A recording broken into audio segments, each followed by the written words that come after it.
Welcome back to the deep dive. We are trying something a little experimental today. Usually, you know the drill. We take a massive topic like, I don't know, the history of semiconductors or the psychology of habit formation. We drill all the way to the bottom. But today, we are flipping the script. We are. We are starting with a topic. We are starting with a date. Just one single square on the calendar, February 16th. Right. And at first glance, it feels so arbitrary. It's the middle of winter, usually a Tuesday or Wednesday, nothing special. But when I was going through the stack of sources for this week archives from 1923, banking records from 1874, city council minutes from the 1950s, it started to feel like this one date was a magnet. Oh, yeah. I kept pulling in these massive, unrelated events that, when you line them up, tell a very, very specific story. It is a fascinating case study in how history just layers on top of itself. We aren't looking at a coincidence here. We are looking at a cross-section. And the theme that emerged from the research is anchors of independence. Specifically, Black independence in America. Right. But not the textbook definition of independence. We aren't talking about, signing a declaration or winning a war. We're talking about the gritty logistical side of being free. Precisely. We tend to romanticize independence as this one moment of liberation. But the sources we have today show that independence is actually a system. It's an ecosystem. An ecosystem, I like that. It requires economic liquidity, it requires physical territory, it requires bodily autonomy, and ultimately it requires narrative control. And strangely enough, February 16th serves as a pivotal turning point for every single one of those pillars. So the mission today is to build that ecosystem. We are going to construct a house of independence using these 5 historical events as our blueprints. And we have to start with the foundation. The voice. The sound of independence, which takes us to New York City, February 16, 1923. The Roaring Twenties, flappers, jazz, prohibition. And in the middle of all that, a woman named Bessie Smith walks into the Columbia Records studio at Columbus Circle. Now, to understand why this matters, we have to look at the state of the music industry in early 1923. I mean, it was segregated, but not just socially, economically. Right. Major labels like Columbia viewed African-American music as a novelty. They called them race records. Race records. Yeah, and the prevailing wisdom in the boardroom was that Black audiences didn't have the disposable income to buy records, and white audiences wouldn't listen to them. That was the assumption. Okay. And then Bessie Smith steps up to the microphone. The logs show she had been recording for a day or so already, starting on the 15th. But the sources agree that the breakthrough happened right around this date. She cuts Downhearted Blues. And Downhearted Blues is an interesting track because it wasn't a new song. It had been performed by others. But Smith's delivery was just different. It wasn't polite, it was heavy, it was slow, and it was incredibly authoritative. She wasn't asking for sympathy, she was stating a fact of life. And the market reaction was instantaneous. The numbers in this report are wild. We're talking about 780,000 copies sold in 6 months. It eventually cleared 1 million.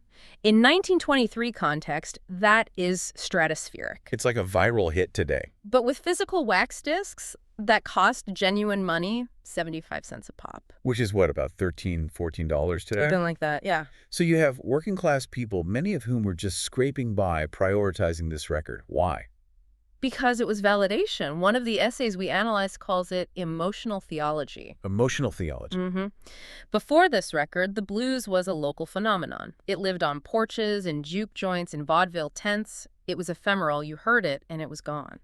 By pressing it onto shellac and distributing it globally, Bessie Smith took a survival mechanism, the way Black women processed grief and resilience, and turned it into a permanent commercial product. It's the transition from folklore to industry. Exactly. And that is a form of independence. It proved that Black culture was a viable economic engine. It forced the white-owned record industry to pivot. After February 16th, 1923, Columbia didn't see race records as a favor or a novelty. They saw them as a revenue stream. They saw dollar signs. And it created a commercial space where Black artists could theoretically negotiate their worth. Theoretically being the key word there. Because generating wealth is one thing. Keeping it or having a safe place to put it is a totally different problem. And that brings us to our second anchor. We have to rewind the clock to the Reconstruction era, February 16th, 1874. This is the story of the Freedman Savings and Trust Company. And honestly, reading through these banking charters just made my stomach turn. This was supposed to be the safe haven. It was. The bank was chartered by Congress in 1865, right after the Civil War. The marketing was explicit. This is Abraham Lincoln's bank. This is the government's bank. It was designed to help formerly enslaved people and black veterans of the Union Army build generational wealth. And it worked initially. They had branches all over the South, tens of thousands of depositors, millions of dollars in savings. But here is the technical detail that often gets missed. In 1870, the bank's charter was quietly amended by Congress. Quietly amended. Originally, the bank was required to invest in low-risk government securities. Safe, boring, reliable. The amendment allowed the all-white board of trustees to pivot into high-risk speculation.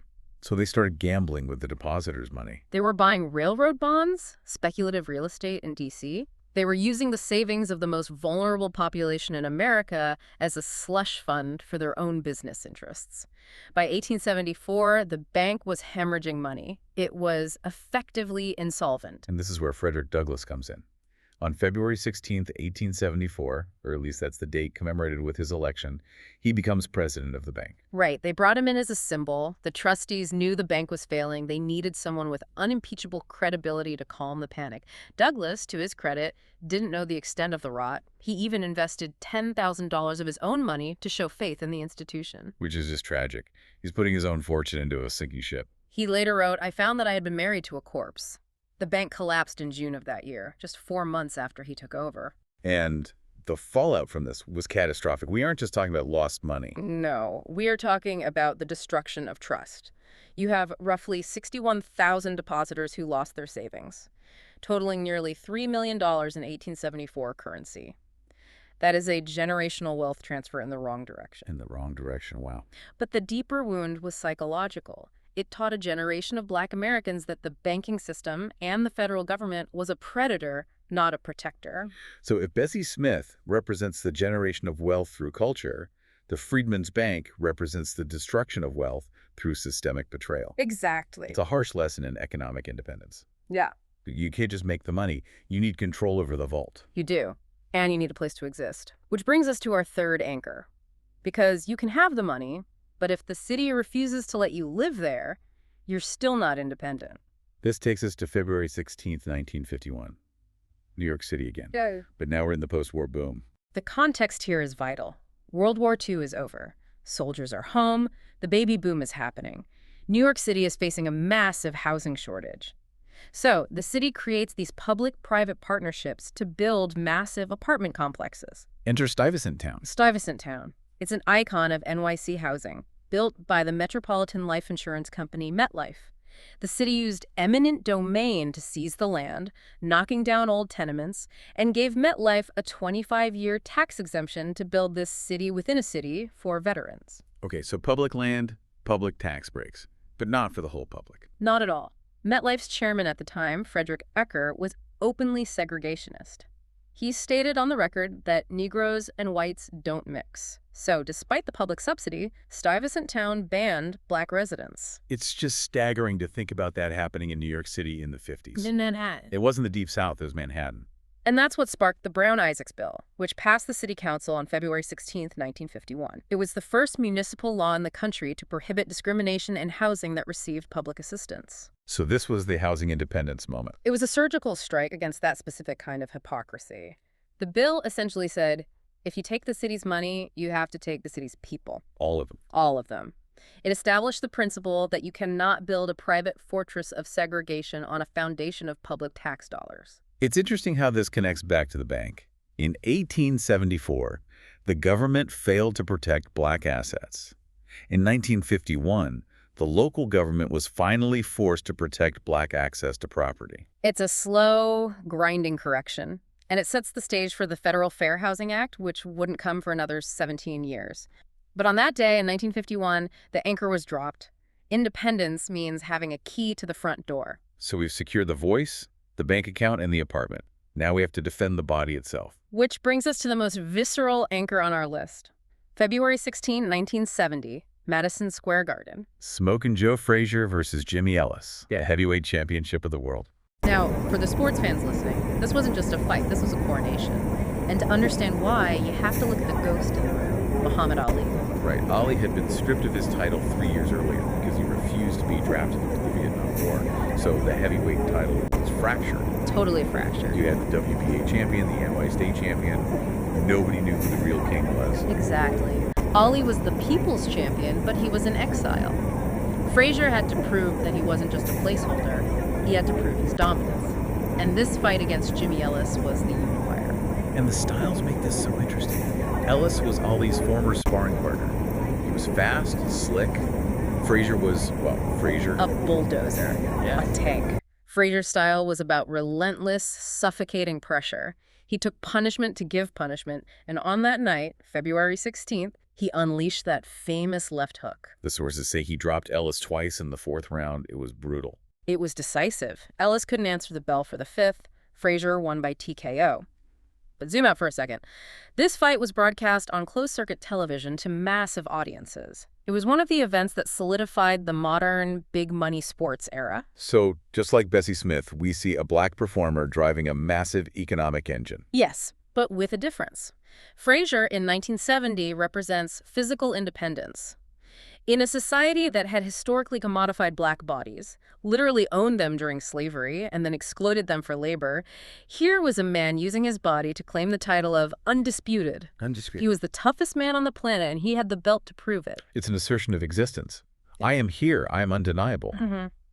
And unlike the banking story, this is a story of triumph. But it's a physical triumph. It's a temporary. The body ages, the knees give out. Right. Which is why the final anchor is so important, because if the body fails, what's left? The story, the narrative. February 16th, 1957, Landstuhl, West Germany. A baby is born named LeVar Burton. I love this connection because it feels like the final piece of the puzzle. LeVar Burton, Kunta Kinte, Geordie LaForge, the Reading Rainbow guy. If you scripted a career to explain the concept of narrative independence, you couldn't write it better than LeVar Burton's life. Let's break down that trifecta because it covers the past, present, and future perfectly. It really does. First, the past. 1977. Roots. Burton plays Kunta Kinte, the African ancestor kidnapped and brought to America. That miniseries changed everything. I mean, it was the first time the brutality of the Middle Passage was broadcast into mainstream American living rooms. It forced the country to confront the origin story of Black America. Burton embodied the trauma and the resilience of the ancestors. He reclaimed the history. Then you move to the present. 1983, Reading Rainbow. Which, on the surface, is a nice show about kids reading books. But when you think about the history of anti-literacy laws, where it was illegal for enslaved people to learn to read, Burton hosting a show about literacy for 23 years is a radical act. It's incredibly radical. He wasn't just reading books. He was normalizing Black intelligence, curiosity, and joy. He was telling Black children, this world of knowledge belongs to you. That is narrative control in real time. And then the future, 1987, Star Trek, The Next Generation. Geordie LaForge. The chief engineer. Right. In the 24th century, the guy keeping the warp drive running is a Black man. And he's blind, using technology to see. Yes, but focusing on the racial aspect, he wasn't a sidekick. He wasn't comic relief. He was the most competent technical mind on the ship. By being there, Burton staked a claim on the future. He said, we will be there. We will be leaders. We will be writing the code. So from the hull of a slave ship in Roots to the engine room of the Enterprise, that is quite an arc. It's the arc of narrative independence. Bessie Smith gave us the voice. The bank taught us the danger of relying on others. The housing bill gave us the space. Frazier gave us the strength. But Burton gave us the script. He showed that true independence means having the power to tell your own story, from where you came from to where you were going. It is wild to look back at the calendar now. Yeah. February 16. It's not just a date anymore. It feels like a diagnostic tool. That's a great way to put it, a diagnostic tool. Because when you look at these 5 anchors, you can actually measure the health of independence today. How so? Well, think about it. We built this house of independence. We have the pillars: economic security, housing access, cultural ownership, physical safety, narrative control. If you look at the news right now in 2026, you can ask, which pillar is shaking? That is the big question. Is it the economic pillar? We know the racial wealth gap hasn't closed since the Freedman's bank days. Is it the housing pillar? We see gentrification pushing people out of the cities their grandparents fought to live in. Is it the narrative pillar? Yeah. We see books being banned in schools, trying to erase the very stories LeVar Burton helped tell. It makes you realize that independence isn't a destination. You don't just arrive at independence and park the car. It's maintenance. Exactly. The Freedman's bank collapse proved that progress can be unraveled. It can be deleted by a charter change or a market crash. So the lesson of February 16 isn't just look at what happened, it's look at what needs protecting. Bessie Smith's copyright, Frederick Douglass's deposits, the tenants of Stuyvesant town, they were all part of the same struggle. And that struggle is about holding on to the anchors. Because if you lose the anchor, the ship drifts. That is a lot to chew on for a Tuesday. But I think that's the point.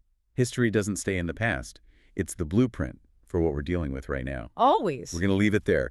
I want to thank you for helping us connect these dots. I'll never look at February 16 the same way again. My pleasure. It's always worth a dive. And to everyone listening, take a look at your own calendar. You never know what history is hiding in plain sight. We'll see you on the next deep dive.